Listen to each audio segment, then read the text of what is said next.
My mother, once the factory's crowned beauty, pale and breathtaking, was a classic case of a lovely face paired with a doomed fate. She was murdered and dismembered when I was only 2 years old. 20 years later, on a windy night, I happened to find a small box under my bed. Inside was an old cell phone. The moment I lifted it, the screen flickered to life, buzzing softly before ringing. A strange call appeared. The caller ID showed one name: my mother. "Hurry to the factory gate and pick me up, or it'll be too late." At midnight, I received another call from an unfamiliar woman. "Darling, my night shift is over. Can you come pick me up?" "You've got the wrong number." I was about to hang up when she hastily asked, "Who are you? Why are you answering my husband's phone?" "And who is your husband?" She uttered the name slowly. Tu-Chi Kwong. A jolt shot through my entire body. That was my father's name. And this phone? It was indeed his. But where would I get a mother? Mine had died long ago. I snapped back, angry. "Scammer! Call again and I'll report you." The moment I hung up, the call returned. Her voice sharpened. "So, you're that shameless vixen, aren't you? Couldn't you find a man of your own? Why steal someone else's?" I was speechless, then demanded, "What proof do you have that Tu-Chi Kwong is your husband?" She fell silent for a heartbeat. Then an MMS arrived, a blurred photo. I stared at it for a long moment. Then the phone slipped from my hands and hit the floor with a dull thud. It was a picture of my parents when they were young, 20 years ago. "Now do you believe me? Tu-Chi Kwong is my husband. Put him on the phone." Suppressing panic, I whispered her name. "Is your name Vien Tu Mai?" "How do you know my name?" she murmured. "Did Chi Kwong tell you?" My lips trembled. "Because you're my mother." This time, it was her turn to freeze. Then she lashed out. "What nonsense are you spouting? I don't have a grown daughter. Call on your ancestors if you must, but don't pin this on me, you wretched home wrecker." My voice shook. What year is it today? August 13th, 2005, obviously. Crazy woman. I stared at the busy tone on the phone, stunned. I was born in 2003. My mother died when I was 2. For a moment, my mind spun. Then the first instinct hit. Verify. Maybe, just maybe, this was some cruel joke. I quickly dialed my father. "Dad, how did Mom die?" Mahjong tiles clacked loudly in the background. My father's voice was hoarse with smoke and alcohol. "What's wrong with you? Bringing that up out of nowhere?" "Just tell me." "Died of illness," he muttered. Then suddenly shouted, 7,000, wait, eat, as the gambling noise roared behind him. I whispered, "I just got a call from Mom. She told you to pick her up from the night shift." "What? How?" His voice turned sharp. "It's the old phone in the box under the bed. I charged it. And someone called." A loud crack sounded.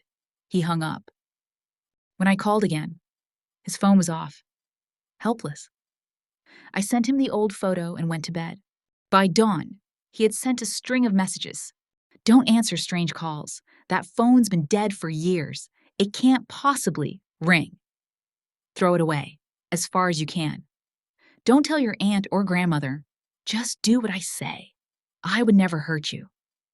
Reading them, a cold unease spread through my chest. He was afraid, truly afraid. Fear seeped through every line of text. Something here was very wrong. A phone inactive for 20 years shouldn't be able to call anyone. The only explanation was that the caller was my mother from 20 years ago, calling from another place, clinging to her dying fear, begging my father to pick her up after her night shift. Even in death, she had never stopped calling. But my father, that cowardly, two-timing bastard, had been too terrified to answer. I've always been rebellious. The more he tells me not to do something, the more I want to. So, I went to ask my youngest aunt about my mother. Her reaction was strange, hesitant, fidgety, until she finally seemed to steel herself. You're old enough now. It's time you knew the truth. Your mother didn't die of illness. She ran into someone evil on her way home from the night shift. She was killed, murdered. The case was never solved. We hid it from you because you were too young. Don't blame yourself. Your mother wouldn't want that. I felt the world tilt. Night shift? What day did she die? August 13th, 2005. It rained heavily that night. She called your father to pick her up. But he was fooling around with a widow at the factory. He hung up on her. That wretched man! We'll never forgive him. If it weren't for him, your mother would still be alive. August 13th, 2005. The very date my mother said on the phone. A murder like that wouldn't have gone unnoticed. I hung up and began searching online. I typed Namjiang murder case 2005, and I found it. In the early morning of August 14th, an elderly garbage collector named Mr. Duong discovered a black trash bag. Inside were chunks of fresh meat, thinking it was pork. He took it home. Only when he emptied the bag did he find a severed woman's finger, nails painted crimson. Horrified, he called the police. They searched the area and found several more bags nearby. Piece by piece, they assembled a complete female corpse, missing only the head. The victim, 25 to 30 years old, around 160 cm tall, about 50 kilon. Distinctive marks, a mole the size of a bean on her waist, and an old burned scar on her left ring finger. When they found her body, she wasn't wearing any clothes. The police compiled photos of the identifiable body parts and released a notice seeking relatives. It wasn't long before my grandmother's family came to claim my mother. My aunt, Auntie Tu, even slapped my father right there at the scene, shouting that he had failed every duty a husband should uphold. After that, the police launched a series of investigations. On the night of the 13th, my mother had worked the night shift. She parted ways with her coworkers at the west gate of the factory. From there to our home was a 30-minute walk. Yet the dump site, where her remains were found, was several dozen kilometers away. But that night had been drowned in heavy rain. The 2 surveillance cameras, the only ones facing that route, were useless. Just blurred swirls of water. No clues, no suspects. The police interviewed residents near both the factory and the dumping site. But nothing useful turned up. My mother's head was never found. The case flared up briefly, then vanished into silence, becoming an unsolved file suspended in dust for 20 years. After reading the old reports, a chill crawled up my spine. Outside, dusk had deepened. The sun had slipped away, leaving behind only a faint smear of gold. A sorrow I could name washed over me as memories of the past 20 years surfaced. My father was an irresponsible, heartless man. He worked as a mechanical inspector at a city factory, one of those sluggish, aging workers who'd long lost their skill, someone who scraped by, drifting through his shifts, then gambling and drinking the moment he clocked out. For as long as I could remember, he would either dump me at a neighbor's house or leave a few bills for me to buy my own dinner. Grandmother and Auntie Tu were the ones who gave me the warmth of a family, fragile rays of sunlight falling on a cold porch. But Grandma was growing old, and Auntie Tu had her own small family to shoulder. Their love, precious as it was, felt like a tiny umbrella in a storm. So, from very early on, I learned what it meant to be a child left behind. I didn't do well in school before I even got close to graduating. Life pushed me into the world. Factory jobs, cashier work at supermarkets. No matter where I went, I was always on the lowest rung, lost among the tired and unnamed. Truthfully, I often found myself quietly envying those simple, warm families out there. Shared meals, soft embraces between mothers and children. To me, they were beautiful scenes from a film I could never enter. Sometimes I wondered, if Mom hadn't fallen ill, would Dad have been different? But hearing Auntie Tu today removed that illusion, even 20 years ago. He had already been a rotten man. No tragedy was needed for him to fall. Sadness mixed with anger in my chest as I looked at the old phone again. Unease prickling my skin. The caller from last night? Was it truly my mother from 20 years ago? Would she call again? I fumbled with the black-gray Motorola. But calling the number from last night only returned. The number you have dialed is not available. I spent the entire evening at my desk, staring blankly at the phone. Time passed, minute by minute, until the clock struck 11. And then, in the taut stillness of waiting, the phone rang. My heart lurched. I stared at the strange code of numbers for a few seconds and answered. A familiar female voice came through. "Darling, my night shift is over. Can you come pick me up?" I drew in a long breath. Are you Vien Tu Mai? Who are you? Are you Tu Chi Kwong's mistress? My mind buzzed. That again? I quickly asked. What day is it today? She snapped. Are you crazy? You don't even know it's August 13th? August 13th? Again. Always August 13th. It seemed that in her world. That day was looping endlessly, my mother forever trapped on the edge of death, waiting for my father to pick her up. But that scumbag father of mine had never cared. My chest tightened painfully. Listen to me. Vien Tu Mai. Tu Chi Kwong won't pick up. He's busy gambling and chasing women. Stop thinking about him. He's worthless. Are you insane? Who are you? Put Tu Chi Chong on the phone. Her curses spilled through the line, along with a roar of pouring rain. I remembered the reports. The night she died. The storm had never stopped, which meant, right now, my mother was in danger. The killer was nearby. I lowered my voice. Urgent. Don't worry about who I am. But please, you must be careful. There's danger on your way home. Stay away from the road. She grew angrier. What nonsense are you? Before she finished, an unclear female voice floated in from behind her. Xiao Vian, are you done cleaning? Let's go. Instinct took over. Don't go with them. For your safety.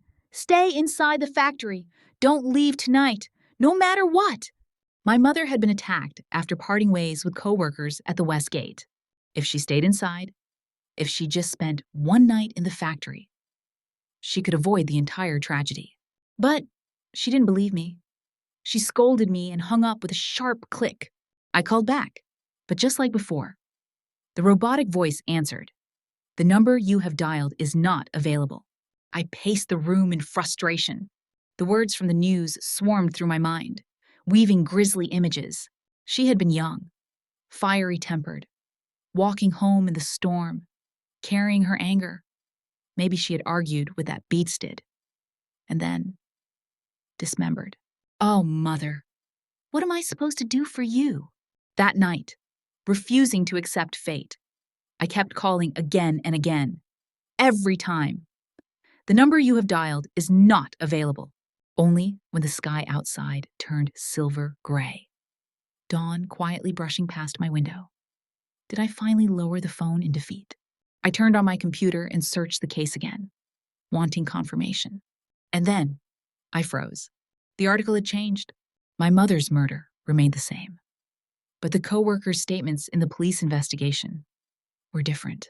My mother's co-worker said that, as they walked together toward the factory gate, she kept cursing my father, saying he had found another woman, that he'd betrayed her, and that he hadn't even bothered to pick her up after her shift.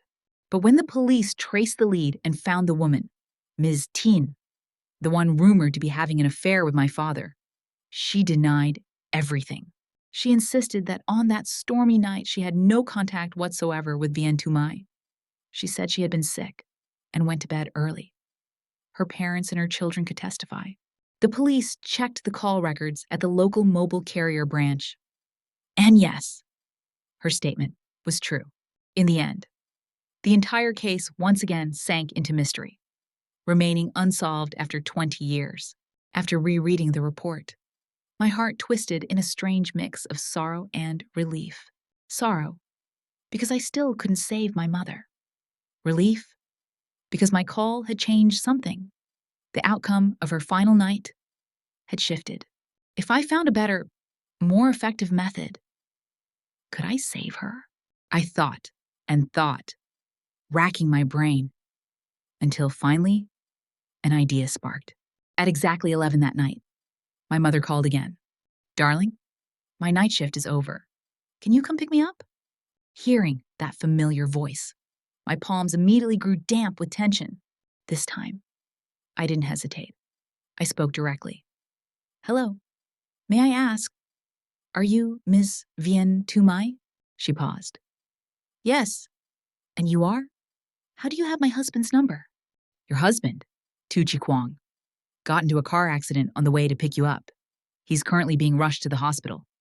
My mother gasped in panic. "What? How? Is it serious? Which hospital?" My mind went blank. The hospitals in my city had changed names over the years. I couldn't recall the old ones, and I was afraid that if I gave her a specific name, this naive, lovesick woman would run straight out of the factory into the storm. So I lied, with a steady voice and a hammering heart. "He's unconscious. They just loaded him into the ambulance. The hospital hasn't been confirmed yet. They're arranging it. Please wait inside the factory. We'll send a vehicle to pick you up." She murmured an "okay." Then, suddenly caught on. "Wait, how do you know I'm at the factory?" Her question hit me like a slap. My head rang. Right. How would I know? To her, I was supposed to be a stranger from emergency services. A few seconds later, I forced confidence into my voice. "He told us, before he passed out." That calmed her immediately. "Then please hurry. Save him. Our child is only 2 years old." Her voice cracked, fragmented between the thrum of rain and the howl of wind. The sounds seeped through the phone line, raw and trembling. I had no memories of my mother, but her blood flowed in me, and that grief, her grief, stabbed straight into my heart. As a woman, I could never sympathize with my father, but for her, I ached. This foolish woman loved too deeply. Even when the man had a mistress, she still defended him. And what did she get? A husband gambling through the night. A phone call she desperately needed, but he never answered. And then, a monster found her in the dark and tore her apart, even after death. She carried the obsession, calling again and again, without knowing the man she longed for was trembling in fear. The more I thought, the heavier the sorrow pressed on me. But I didn't forget my plan. "All right, but don't hang up. If anything changes, we'll update you immediately," she agreed quickly. For the next 10 minutes, I talked her through the call, doing my best to keep her inside and safe. She kept begging me to save Tuchi Chuang, kept asking which hospital he had been taken to. I answered as little as possible. My medical knowledge was non-existent. The more I said, the more I risked contradicting myself, just as her anxiety was reaching its peak. And my excuses were running thin. A male voice cut through the call. "Hey, Xiao Vian, why aren't you off your shift yet?" My family. Something came up. My mother lowered her voice, as if covering the receiver. I caught fragments. "I'll take you." I know. Before I could listen further, the line ended with a sharp thud. I stared at the phone, stunned. Then I immediately called back. But it was too late. As always, I couldn't reach her. This old Motorola from 20 years ago. It was a one-way line across time. My mother could call me, only at fixed moments. But I could never call her. Panic gnawed at me again, as I imagined all the things that could still go wrong. But then I remembered the man, old Mr. Tran, was likely her coworker, someone familiar.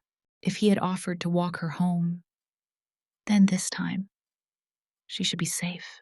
I glanced at my smartphone and my computer. A thought surfaced. Maybe the knot in this time shift hadn't fully unraveled yet. Maybe the timeline hadn't updated. I decided to wait for morning. At first, I only meant to close my eyes for a moment, but exhaustion crushed me. The days of sleepless terror had worn my nerves thin. The moment my head touched the pillow, I was gone. When I woke, sunlight had fully filled the room. I stared at the bright window for a second, then grabbed my phone. March 8th, 2025. Everything in this world was normal. Time was still moving forward. International Women's Day. Outside. Street vendors were shouting. The usual morning chaos of the old apartment block. To save money. I rented a tiny room in an aging collective housing area. Shops and grills downstairs. Noise day and night. But now, those sounds soothed my panicked heart. Compared to the terrifying stillness of the night, this noise was heaven. I sat up, rubbed my eyes, and without even washing my face, opened my computer. I searched again for the 20-year-old dismemberment case. But what I found left me cold with disappointment.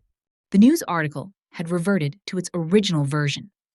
No statements from her coworkers, not even a mention of Mr. Tran. My mother vanished in the records as if she were a tiny bubble, dissolving into the vast ocean. Silent, traceless, leaving not even a ripple behind. No, that wasn't right. I shook my head hard. Mr. Tran had spoken to my mother. He even said he would walk her home. So why wasn't his statement anywhere?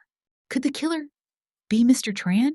The thought flashed through my mind like lightning tearing open a night sky, and fear instantly tightened around my chest.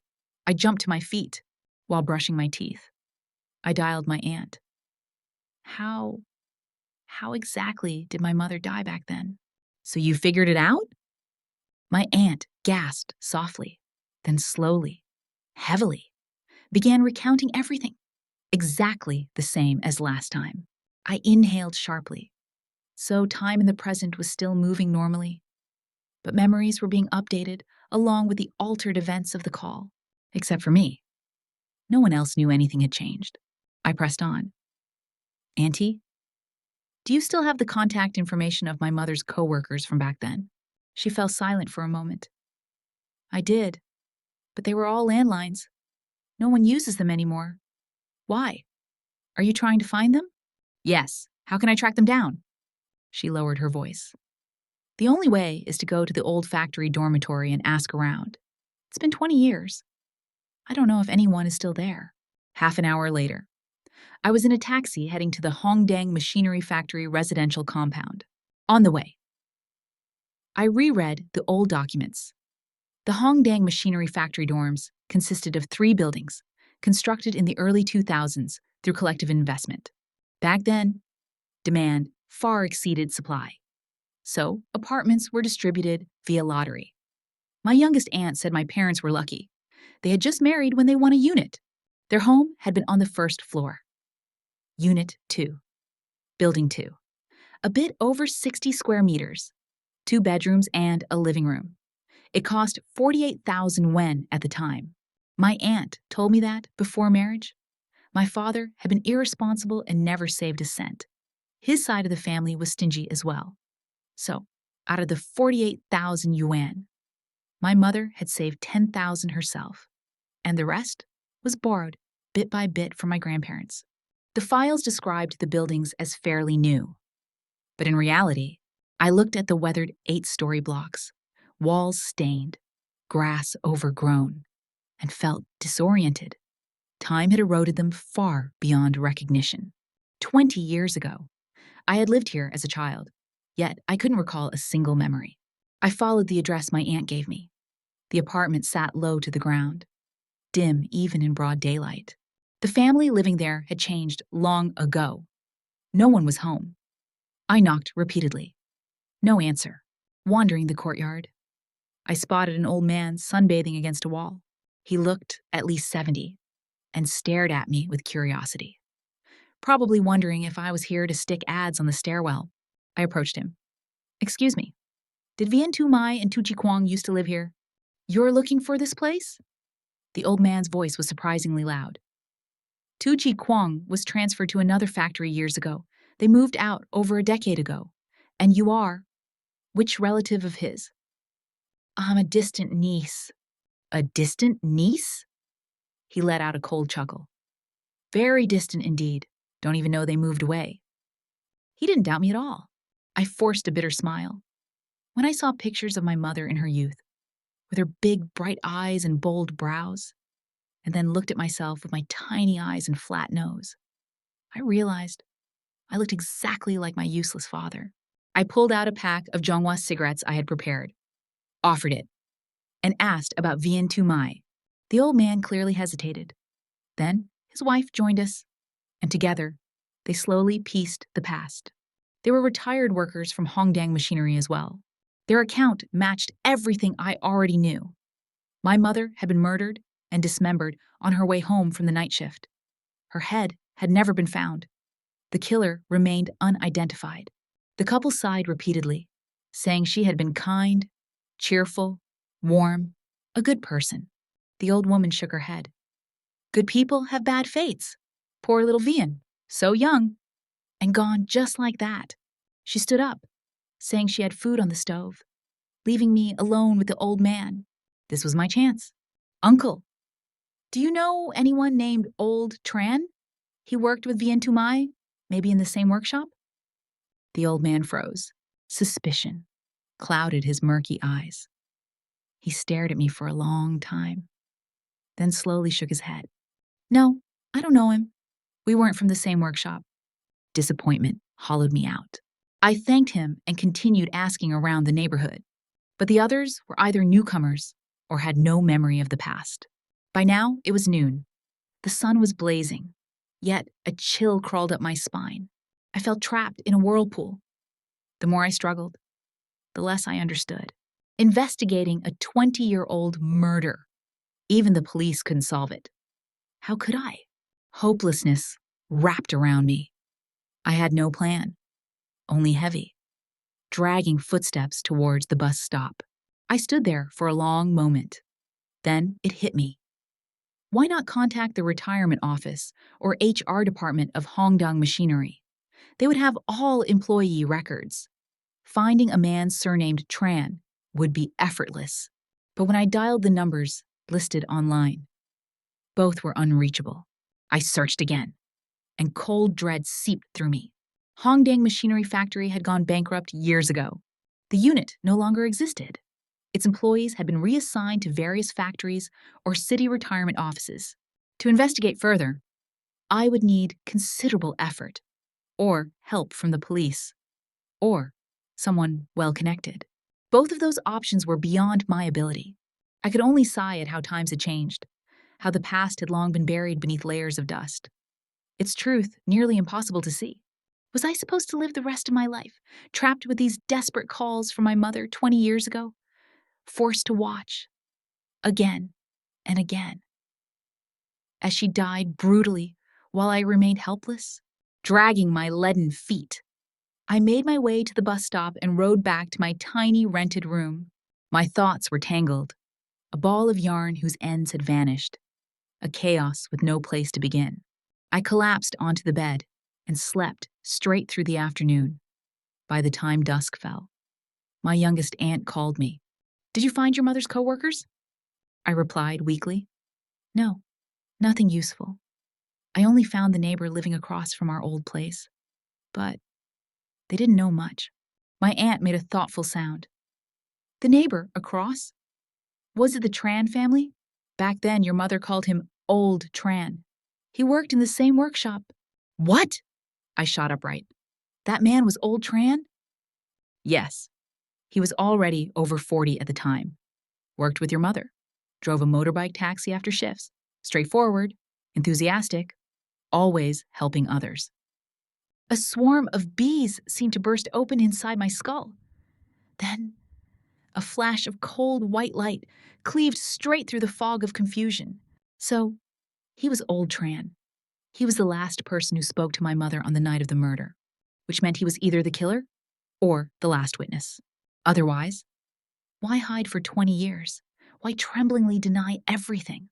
Why refuse to come forward? I ended the call abruptly, threw on clothes, and rushed out, running as fast as I could back to the Hongdang factory dormitory. At 10 o'clock that night, I knocked on his door. The room was dim and smelled of stale cigarettes. He was watching TV, seeing me, his face twisted in surprise. You again? What do you want? I'm here to ask you a few things. I pushed the door wider and stepped inside. He stiffened, shuffling backward in his worn slippers. Ask what? I told you already. Tu Chi Kwang moved away. I don't know where. I'm asking about Vien Tu Mai. I turned and stared straight into his cloudy eyes. He blinked, expression vacant.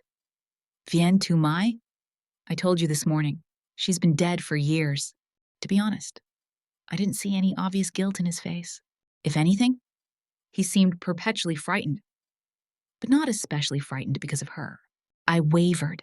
So I decided to drop the heaviest line I had. On the night of August 13th, 2005, you were the last person to see Vien Tu Mai alive. Weren't you?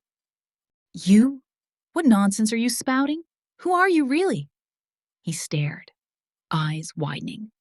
I stepped forward, ready to grab his arm if he tried to flee. Just as I opened my mouth to press him further, the lock clicked. The old woman, his wife, stood in the doorway, holding a small stool, staring at me in shock. In an instant, she understood something was wrong. She shrieked, "Let go of my husband. What are you doing?" She lunged at me. Her sleeve slipped, and something cold brushed my cheek. That object! I froze. In the chaos of her flailing arms, I recognized it instantly. My mother's jade bracelet, the one in the old photos, the one with the unique streak of translucent red. My heart plummeted. So, old Tran was the killer. This beast, disguised as a kindly old man, had murdered my mother 20 years ago. But now, I was in danger, cornered between the two of them. If I said another wrong word, I might end up just like her. I searched frantically for an escape, when, suddenly, from my pocket, a sound chimed. Hello, Moto? Hello, Moto? My soul nearly left my body. It was my father's old Motorola ringtone. At 11 o'clock, my mother from 20 years ago, was calling. Both old man and old woman froze. Suspicion flared in their eyes. I had to act normal, had to erase every shred of doubt. Swallowing hard, I answered. Hello? My mother's voice flowed through the speaker. Chong Oi, I finished my night shift. Can you come pick me up? I blurted out. You've dialed the wrong number. I needed her to hang up. Now, I cupped my hand tightly over the receiver, terrified they would hear. But she didn't hang up. Instead, her voice sharpened. I did not call the wrong number. Who are you? Why do you have Tu Chi Kwang's phone? Where is he? She kept calling for him. I panicked and tried to hang up, not noticing old Tran closing in beside me. Out of the corner of my eye, I saw him raise a wooden stick. My blood froze. A vicious glint flashed in his cloudy eyes. I tried to run, but the stick crashed down on the back of my head. A spike of pain burst through my skull. My vision went black. Then, nothing. Tick, tack, tick, tack. In the darkness, I heard sharp crackling sounds overhead, as if bamboo were snapping in a fire. I tried to understand, but my body felt like solid lead. My eyelids wouldn't lift. I was trapped in suffocating heaviness.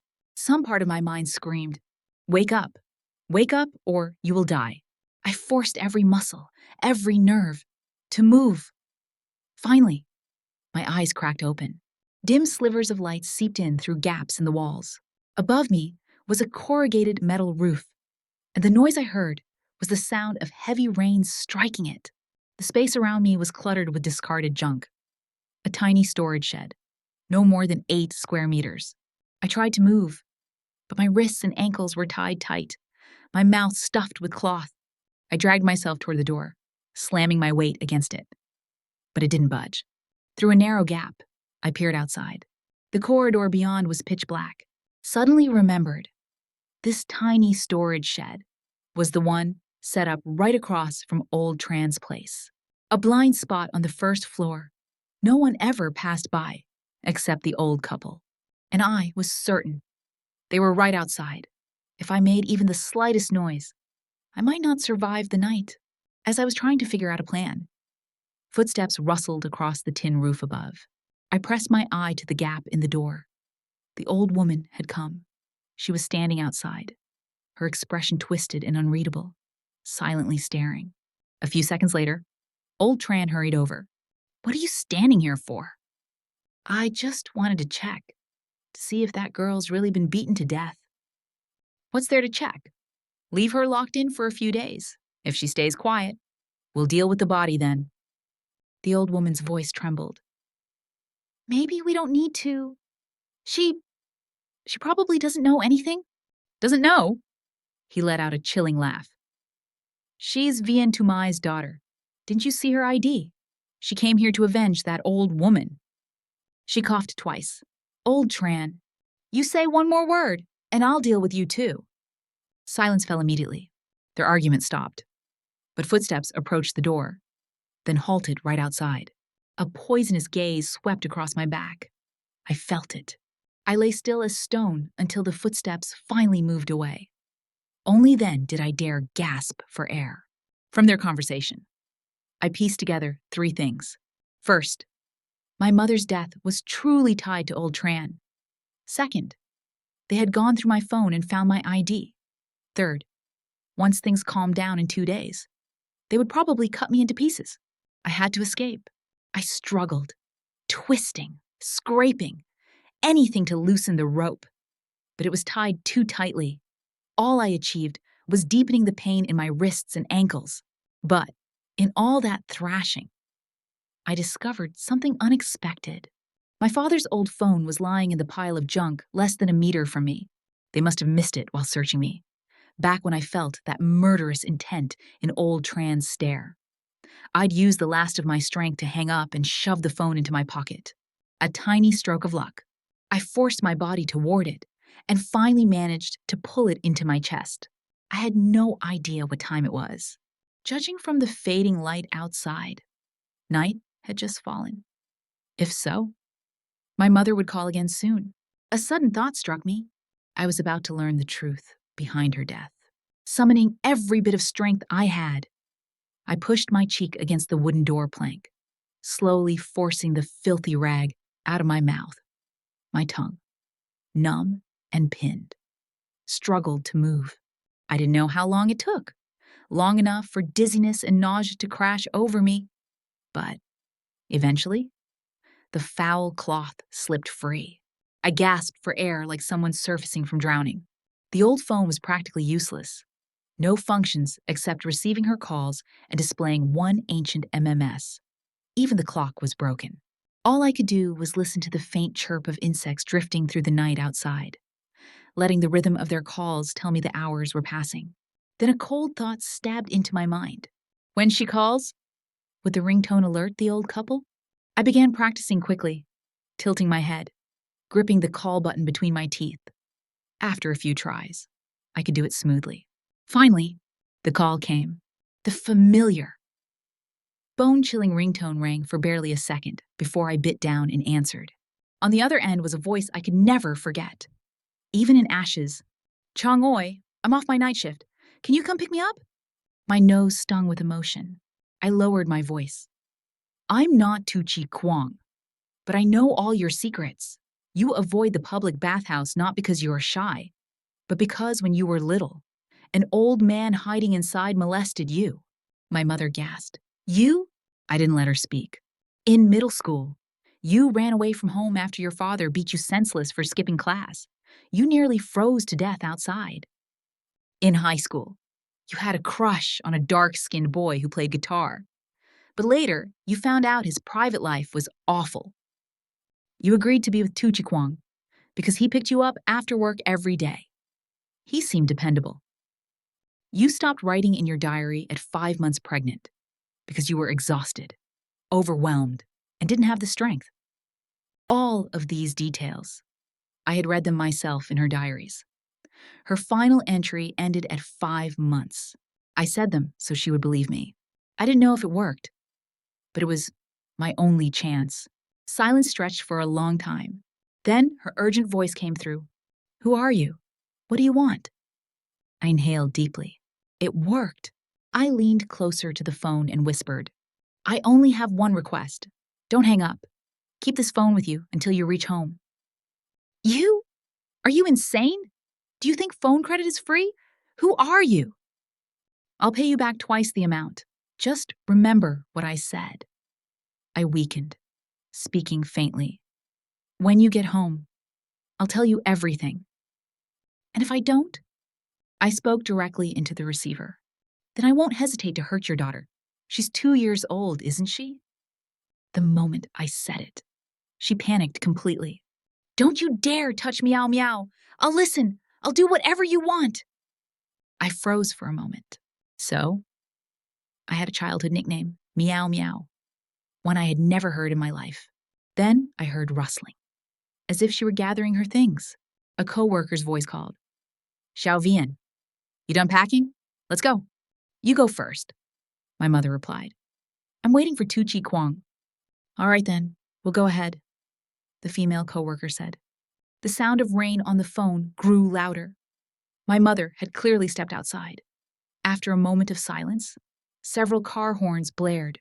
A man's voice called out, Xiao Vian, get in, I'll drive you home. It was old Tran's voice. A shiver crawled down my spine. Pure terror surged through me. I desperately wanted to shout at my mother, tell her that he was the murderer. But reason held me back. Even if we could communicate through the call, I had no way to make her believe such a wild claim. I'll wait a bit for Tu-Chi Kwong. He's coming to pick me up, my mother replied. Old Tran chuckled. He's not coming. I heard him this afternoon at work. Said he's playing mahjong all night. My mother sounded disappointed, but didn't respond for a long while. Then the rain softened. An engine rumbled to life, and she got into his car. On the way, old Tran kept rambling. That Tu-Chi Kwong is so lazy, doesn't even care about his wife and kid. You should teach him a lesson. How am I supposed to teach him? If I nag, he gets angry. Why'd you even choose him? You're the prettiest girl in the whole factory. So many guys chased after you. She went silent for a moment. My eyes were blind back then. Old Tran laughed. I'm serious. Every man in the factory liked you. You're fair, soft, and after having a kid, you filled out even more. Just looking at you. Old Tran, stop saying things like that. He snickered. I'm just being honest. That idiot Tu-Chi Kwong didn't know how lucky he was. If you were my wife, I swear I'd sleep with you 8 times a day and still not be satisfied. Stop the car. I want to get out. Why are you angry? We're not even home yet. Relax. I said stop the car.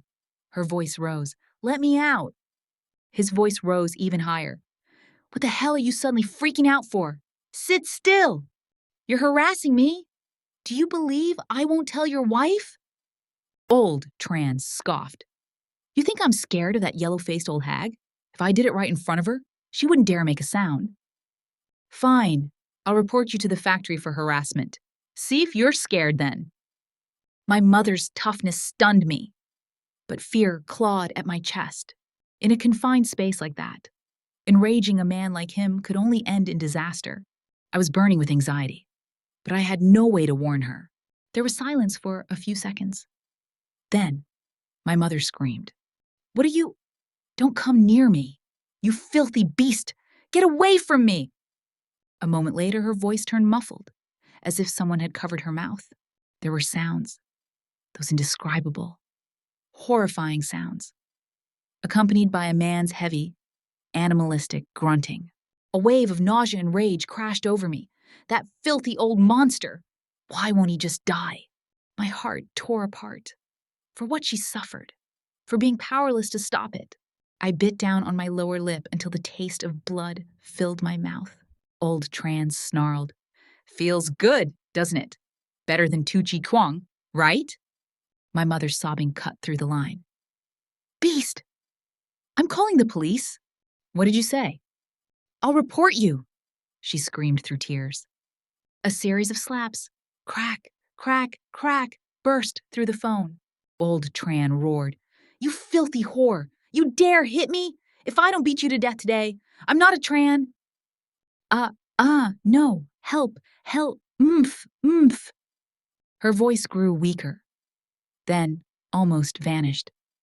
Then, nothing but silence. I stared wide-eyed into the darkness, as if I could see him stuffing cloth into her mouth and nose, her legs kicking weakly until they stopped. I trembled and sobbed silently, teeth clenched so hard my jaw ached. I wanted to burst out of this locked shed and tear that monster limb from limb. Then the car engine started again. Half an hour later. The rain grew heavier, then lighter. I heard the sound of bones being chopped. Then a woman's horrified voice trembled. Old Tran, there's another phone. Throw it in with the head. We'll bury them in the backyard. No one will find out, right? You complain again, and you'll end up just like her. Misery swallowed my heart. Quietly, I pressed the call button with my teeth, tears dripping into my mouth, bitter and salty. So this was the whole truth. My mother died in such helpless horror. I lay on the filthy, stinking floor, rage binding me like an invisible net, pinning me to the ground. I opened my mouth, trying to speak, but the words scraped out of my throat like broken glass. Full of despair, I didn't know how long I lay there. Light outside faded to darkness, brightened again, then darkened. Another half day gone. Exhaustion claimed me at some point. I drifted into a painful sleep, waking to every nerve throbbing from the ropes. I strained my ears, hoping for any passerby. But no one came. Not a single person. I had plenty of time to think. 20 years ago, when my mother's life ended, mine had only just begun. And now, mine was about to end here. Was this really the end? Through the swirling despair, I saw the old phone lying near the door again. No, I couldn't die. Not now. I had found the killer. I even knew how to save my mother. I couldn't give up. I took several trembling breaths, gathering the last shred of strength. I was lying face down, my hands bound behind my back. I couldn't bite through the rope, so I studied the storage room carefully. Eventually, I spotted a rusted iron nail sticking out from the wall. I dragged myself over, inch by inch, propping myself up like some broken insect, and rubbed the rope at my wrists against the nail. I had no idea how long I scraped until night fell once more, just as the rope began to loosen slightly. Soft footsteps approached the shed outside. I froze. The iron door creaked open. Footsteps entered, stopping a meter away. From the faint, wheezing breath and the smell of old cooking oil on her clothes, I knew immediately it was the old woman. All right then, we'll go ahead, the female coworker said. The sound of rain on the phone grew louder. My mother had clearly stepped outside. After a moment of silence, several car horns blared. A man's voice called out, Xiao Vian, get in. I'll drive you home. It was old Tran's voice. A shiver crawled down my spine. Pure terror surged through me. I desperately wanted to shout at my mother, tell her that he was the murderer. But reason held me back. Even if we could communicate through the call, I had no way to make her believe such a wild claim. I'll wait a bit for Tu Chi Kwong. He's coming to pick me up, my mother replied. Old Tran chuckled. He's not coming. I heard him this afternoon at work. Said he's playing mahjong all night. My mother sounded disappointed but didn't respond for a long while. Then the rain softened. An engine rumbled to life, and she got into his car. On the way, old Tran kept rambling.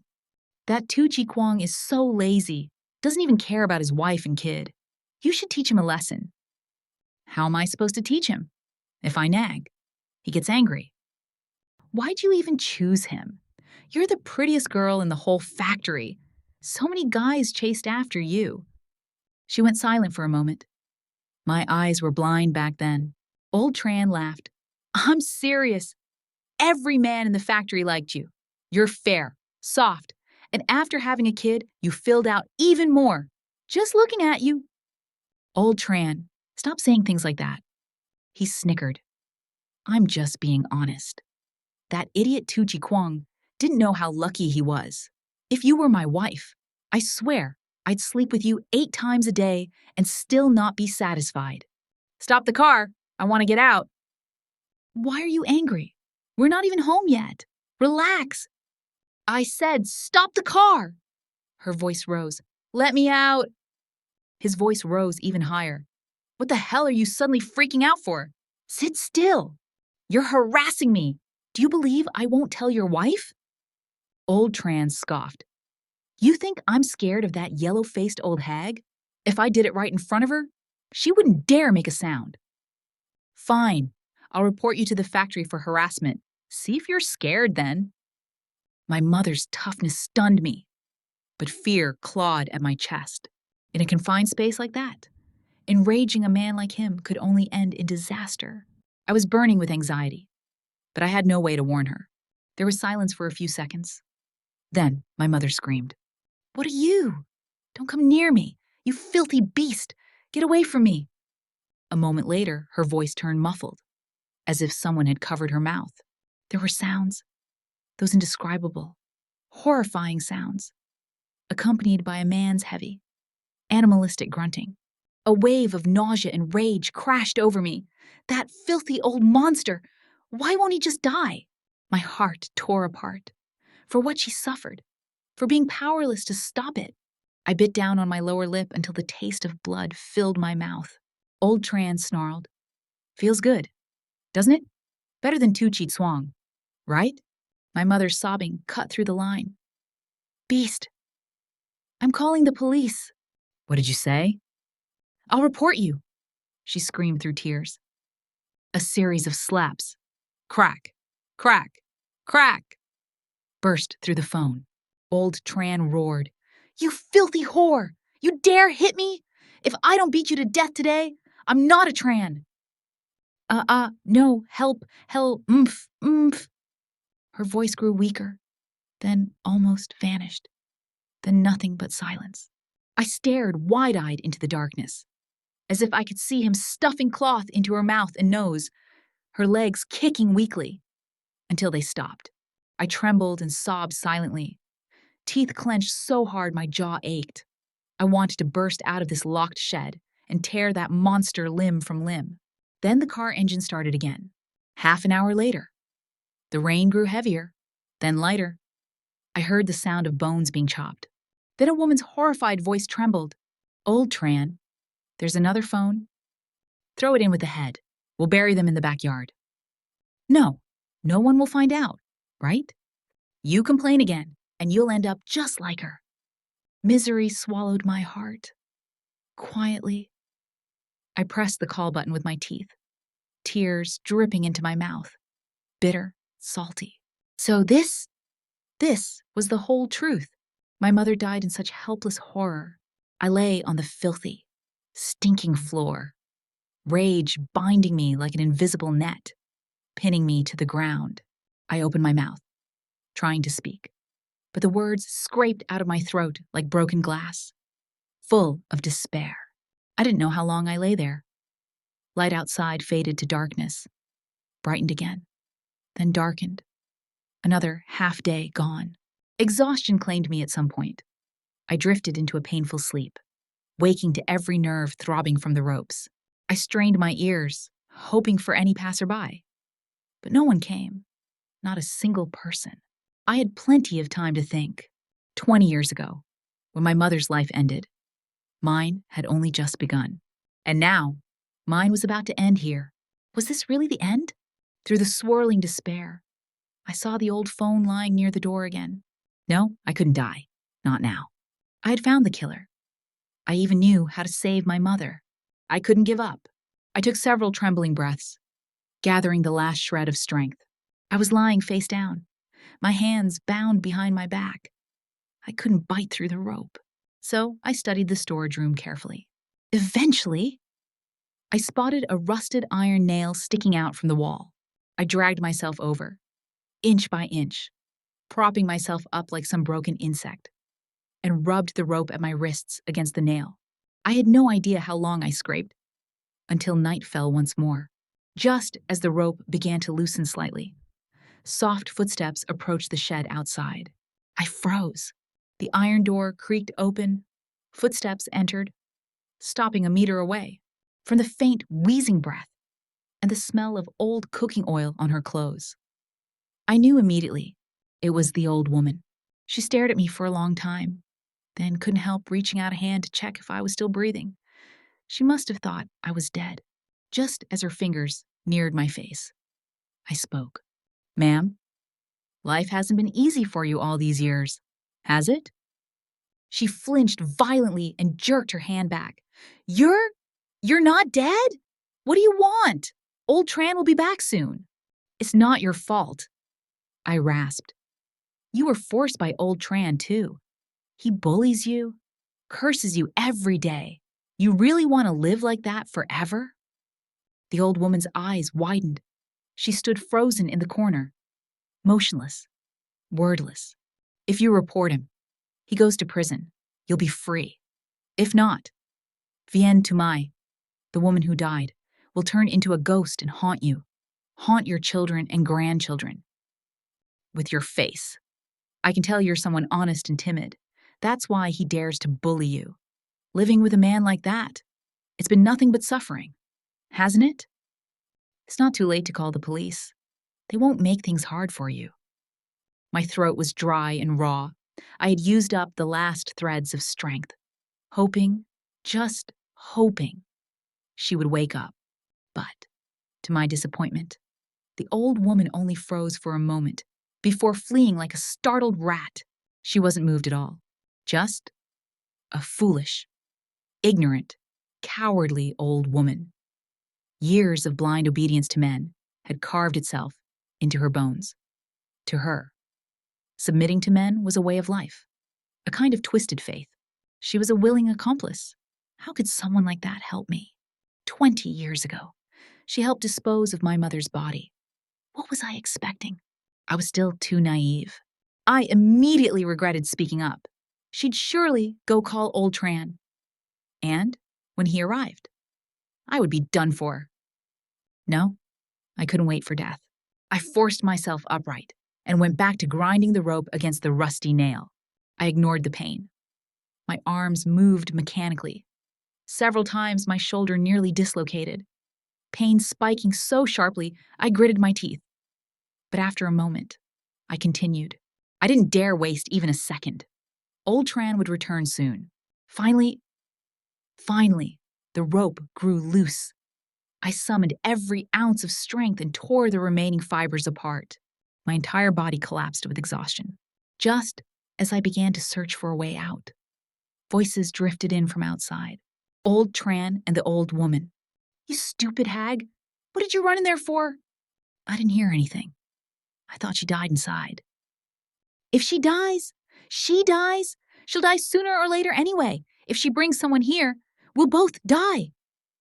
"Old Tran, maybe we should stop. I feel so uneasy." "Now you're scared. When Vien Tumai was still breathing, you helped finish her off. And that Wu girl, too." The old woman burst into sobs. "I did it for you. I was scared, too." Inside the shed, I went cold. So when my mother was brought back here, she hadn't died yet. And the old woman was the one who finished her. And the Wu girl, who was she? Another victim?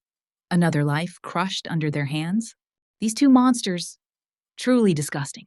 As I reeled from the revelation, their footsteps approached the shed door. They fumbled for the key. I quietly hid behind the door, gripping a rusty axe in my hand. This was my only chance. Live or die. There was no other path. Luckily, they were old. Luckily, I had the darkness on my side. I clung to those thin hopes like a lifeline. The metal door creaked open. A hunched silhouette stepped in. It was too dark to see who it was. I didn't care. I clenched my jaw, raised the axe, and swung it down with all my strength. A scream tore through the shed.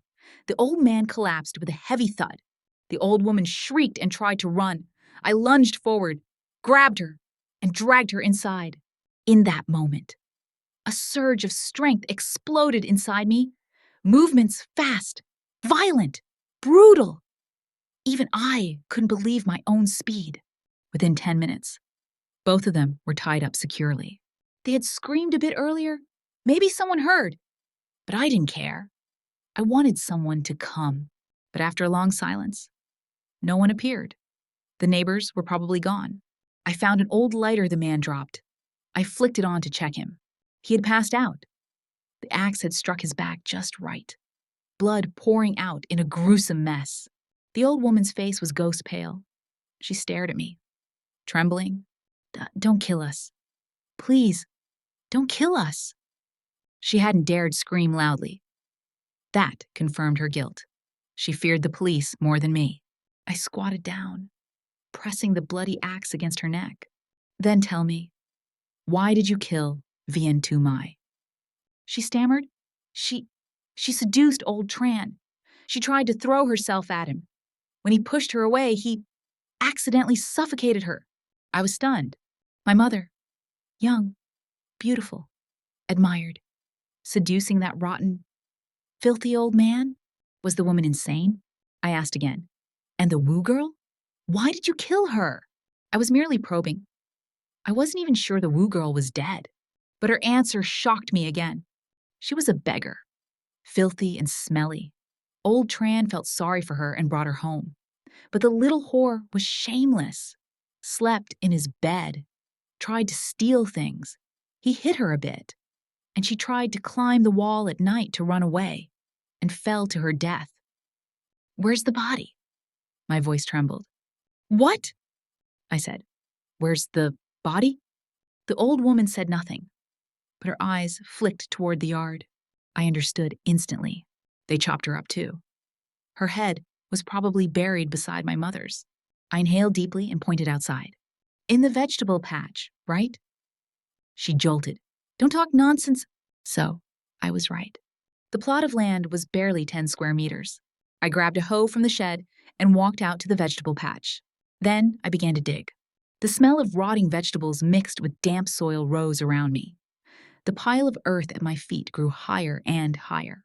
I dug for a long time, until the hoe hit something hard with a dull crack. I knelt down and brushed away the clumps of wet dirt. A round, pale shape emerged.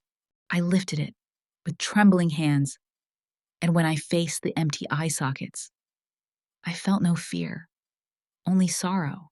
It was my mother's missing skull. Vien Tu Mai. I never imagined that after 20 years. I would find her like this. I gently brushed away the mud, laid my coat over the skull, and continued digging. Soon I uncovered a dark red phone beneath it, a meter away. I found another skull. My legs gave out and I collapsed onto the dirt. Now I had two choices: call the police immediately or wait until 11 o'clock. If I called now, I'd be safe. The evidence was undeniable. The elderly couple would be arrested, and the case would finally be solved. But my mother, the chance to save her would vanish forever. If I waited until 11, I might get one more chance to change fate, but the timeline could fail. Everything might reset. As I wrestled with the decision, the familiar ringtone chimed again. Hello, Moto. Hello, Moto. I clutched the old phone tightly, my face turning pale. It was 11 o'clock. My mother, calling me from 20 years ago. Again. Should I answer? The question echoed in my mind for 2 seconds before I made my decision.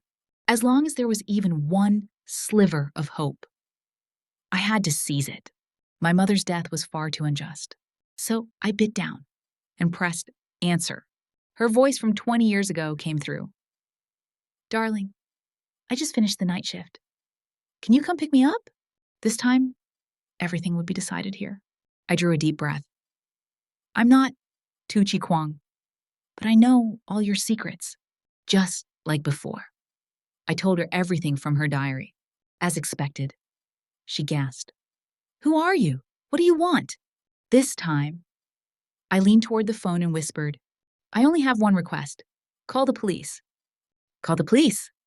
She sounded even more confused. Call them for what? You must dial the emergency number and tell them that in the yard of your neighbor, Old Tran. There is a woman's skull buried. The victim is a homeless woman surnamed Wu. Of course she didn't believe me.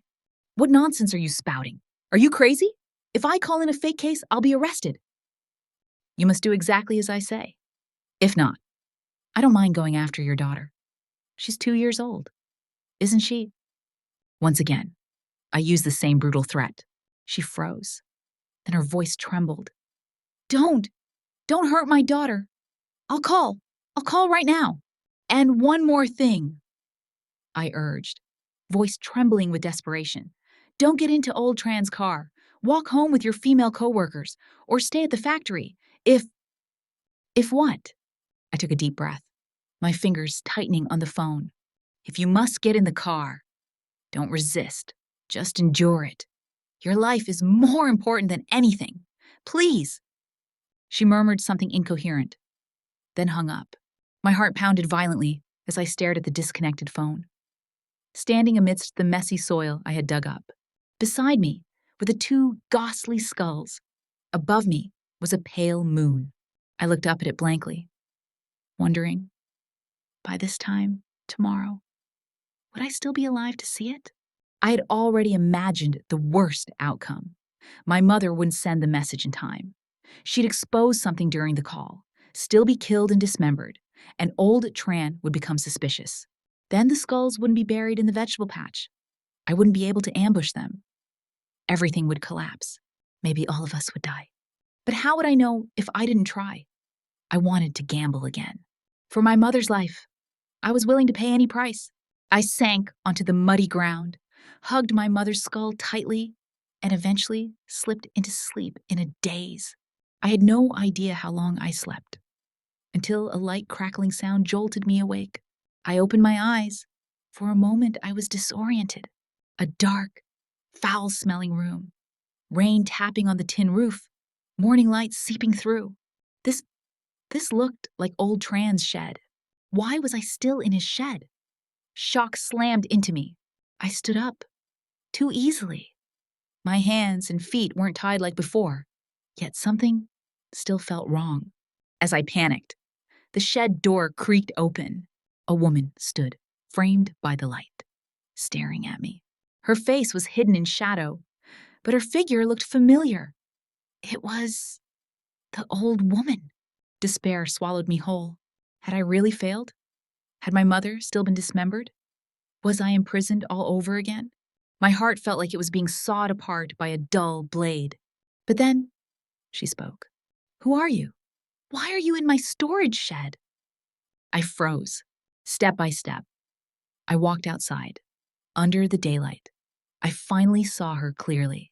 She had the same face as the old woman, but younger, much younger, maybe in her 30s. You're the daughter of Tran Vin Phuc? My voice shook. Her expression hardened. Who are you? Why are you in my house? My father has been dead for 19 years. 19 years? I blinked. How did he die? She stared at me, baffled. I lowered my voice. Was he executed for murder? How many people did he kill? Her face shifted, from gloomy to furious. What lunatic are you? Get out. If you don't leave, I'm calling the police. How many people did he kill? I pressed anxiously.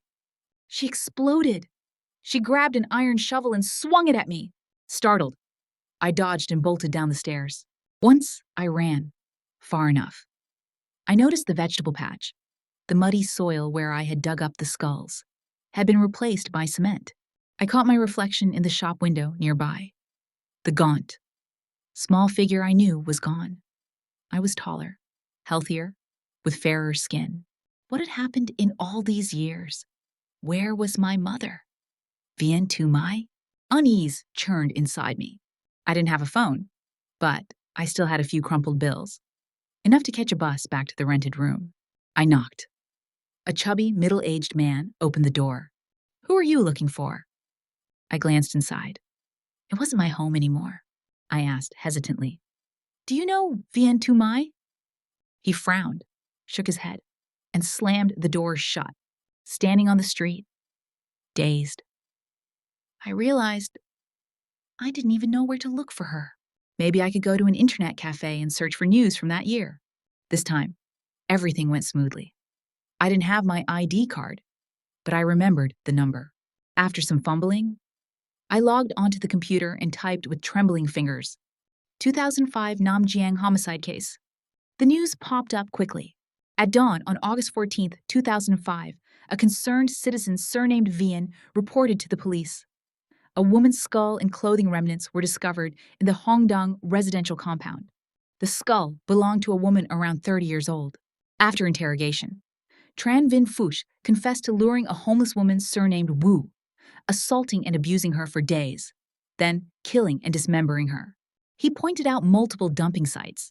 Given the severity of his crimes, he was sentenced to death and permanently stripped of civil rights. His wife, Chu Bich Ngok, for assisting in dismemberment, received 15 years. Just a short article. But I read it over and over, my heart surging with emotion. I slapped the desk. Yes, yes, yes! The monstrous old bastard was finally dead, and his accomplice finally paid the price. But where was my mother? A concerned citizen surnamed Vian. She must still be alive, right? I hazily searched her name online, but found countless unrelated results. After a long search, I remembered I could log into her WeChat, QQ, or other accounts. But frustration struck. Every login required phone verification, and I had no phone. Then a thought came to me. What about calling someone? I didn't remember many numbers, but I did remember one. The number my father, Tu Chi Chuang, had used for years. I rushed to the reception counter and borrowed the manager's phone at the internet cafe. With trembling hands, I dialed the numbers I remembered. After a few rings, someone finally picked up. My voice shook. Hello? Dad. Silence. I quickly pressed on. Are you Tu Chi Kuang? Then a woman's voice cut in sharply. Are you crazy? Tu Chi Chuang has been insane for over 10 years. I froze on the spot. What? My father went insane? How? Why? How could he go insane? Someone who spent every day gambling and chasing women, caring about nothing else? My cracked lips trembled. I was about to ask more when the woman snapped. To the man. Don't play ghost tricks with me. You think I don't recognize your voice? Get home. Now. I was stunned. You? Who are you? Who else could I be? I'm your mother. My mind went blank, completely blank. She said she was my mother. And yes, the voice. It was her voice. Had my mother really survived? Was she truly my real mother? My tongue stumbled, but I managed to blurt out one thing. I asked for her address. She answered with irritation, scolded me again, then hung up. I shot out of the internet cafe like a madwoman, sprinting across the streets toward the address just 2 blocks away. I needed to see her. I had to know if I had truly saved her life. Half an hour later, panting, I stood at the entrance of the residential complex. My eyes locked onto the woman waiting at the gate. She wore grayish-blue pants, a thin gray jacket, and her hair was curled into that same instant noodle perm style like Trang Trang's mother. She was standing on her toes, looking anxiously in my direction. The face was no longer young, but those eyes, the same eyes as the factory beauty in the photo, filled instantly with tears when she saw me. This was truly my mother. She was Vian Tumai, alive, breathing, real. I dashed toward her, but before I can speak, her hand swung. She slapped me hard on the back, then exploded. You, skipping school every day, what inspiration are you even looking for? People died in that old housing block. You're not scared at all? And you still dare cry? How many messages did I send you? How many calls? Why didn't you answer? I almost called the police. And you pretended to be a ghost calling your father? That useless man is worth missing now? To the man. I ought to slap you. Still raging, She slapped me several more times. She used to work at a machinery factory. Strong arms. Each slap was painfully solid. I didn't move. I let her hit me. I just stared at her through blurry eyes, unable to see clearly through my tears. Then I whispered, dazed. Mom, back then, you did call the police, right? Her hand froze in midair. After a long moment, she stared at me. What did you say? I smiled faintly. Good thing you did. Otherwise, it would have been dangerous. Her eyes widened. How do you know that? How could you know? I snickered softly. I know everything. Don't forget. I just went to old Tran's house. She instantly grabbed my arm and dragged me home. Our home was small, maybe 70 or 80 square meters. Old, but spotless. Arranged warmly by her hands. The kitchen smelled faintly of braised pork ribs. Fresh laundry fluttered on the balcony. I inhaled deeply. The scent of warm food and detergent mixed together. This was the home I always wished for. She pushed me onto the sofa. To the man. Tell me what's going on. Mom, what exactly happened 20 years ago? I stared at her. She swallowed. Didn't I tell you? During a night shift? I called your useless father to pick me up, but some strange woman answered instead. And the first thing she said was to call the police. She began recounting the story. And through her retelling, I finally understood everything. It was absurd. Absurd to the point of irony. Back then, after hanging up, she thought it was a scam call and ignored it. But once she got into old Tran's car and he started harassing her, she felt uneasy. So she pretended she wanted to buy 2 sodas at the corner store. While he wasn't looking, she secretly called the police. She didn't dare alert him. So she got back into the car. But he refused to take her home. He dragged her to the small storage shed with obvious malicious intent. The police arrived just in time. They arrested him, dug up the skull in the yard, and all the neighbors gathered to watch. Later, at the police station, she reported everything. The police traced things back to my father. My father, clueless and stunned, claimed he had been playing mahjong all night and never heard the phone. Of course, the police didn't believe him. They interrogated him endlessly, nearly skinned him alive, but found nothing. Afterward, he was traumatized. His mind cracked. At night, he kept screaming about phone calls. Grandma thought he was possessed and brought shamans, priests, whatever she could find.